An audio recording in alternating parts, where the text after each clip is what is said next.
This is the question asked in today's SkillTrack daily challenge.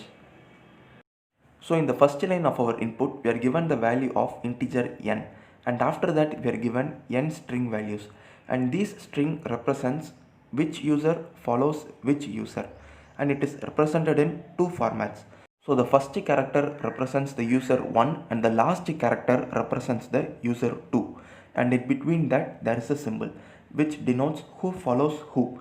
So if it points to the user 2, it means that the user 1 follows user 2, else user 2 follows user 1. So in the input string, the first character is always user 1 and the last character is always user 2, and only the characters, that is the symbol in between these two profiles, vary. So according to that, we should count the followers. And in our output, our task is to print the user profile name and the total number of followers he has. So the first output represents A has 0 followers and then C has 2 followers.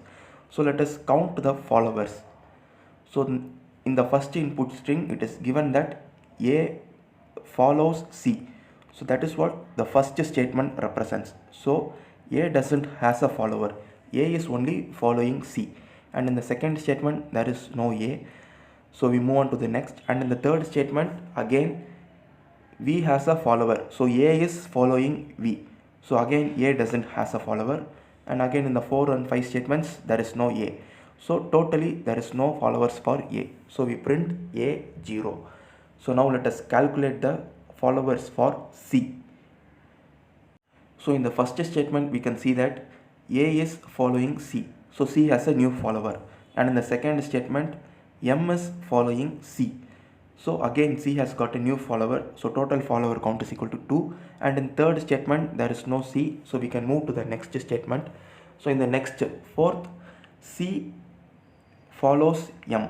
So M has only got a follower, C hasn't. So total followers for C is 2. And similarly, this is how we will be finding the total number of followers for all the account. So now let us see how to write a C program for this. So first I am creating two integer arrays named user profile and user followers count, and I am setting both the arrays as equal to 0. So what will be happening is all the values will be equal to 0. If you don't do this, then there will be the garbage values in the array. And in the next line I am creating a new integer n, and then I am accepting the value of the integer n. So now we have to accept n string values. So I am creating a loop that starts to iterate from 0 until I less than n. So we will be iterating for n times, and in every iteration I am creating a new character array named str of size 5, and then I am accepting the input. So we will be storing the input again and again into the same character array str. So soon after accepting the input, we will obtain the data from it. So our input will be in this format. So the first character represents the user profile, and then now we will be having a symbol which is two characters, and then the last character will be again denoting a user profile. So the first character and the last character of the input string represents a user profile. So in our output we must print all the profiles even if he has no followers or if he has followers. So we have to print all the accounts. So the first character is str of 0 and the last character is str of 3. So it is always given in the question that the user profile will be uppercase alphabet.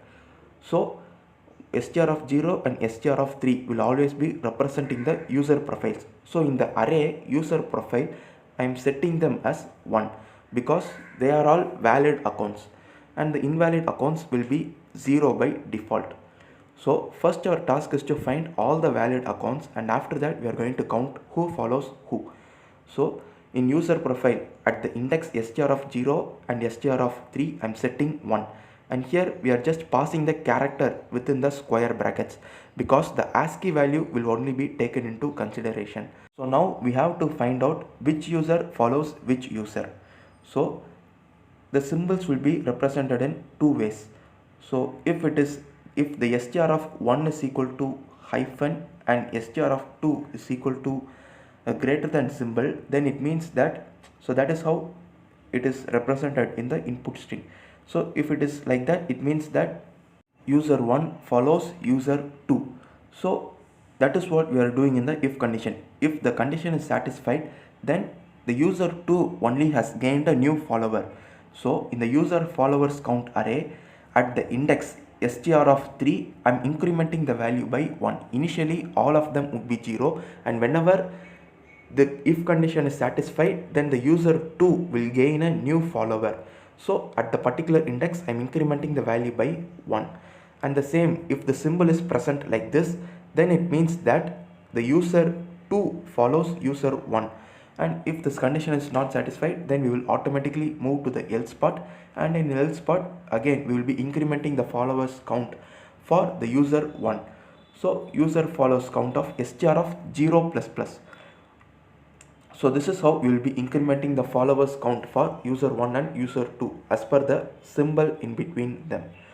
So after that for loop, again I am creating a for loop that iterates from 65 to 91, because the ASCII of the character A, uppercase A, is 65 and then uppercase Z is 90. So I am iterating till I less than 91, which will be iterating only till 90.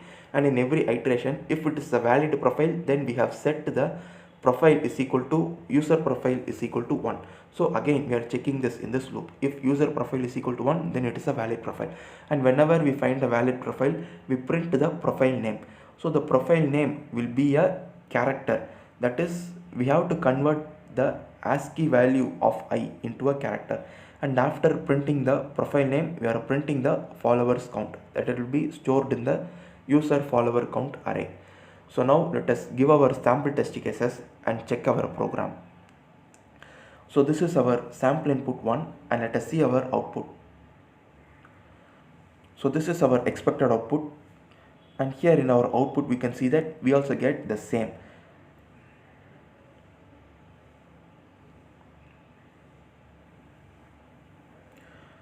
So now let us check our program with the sample input 2.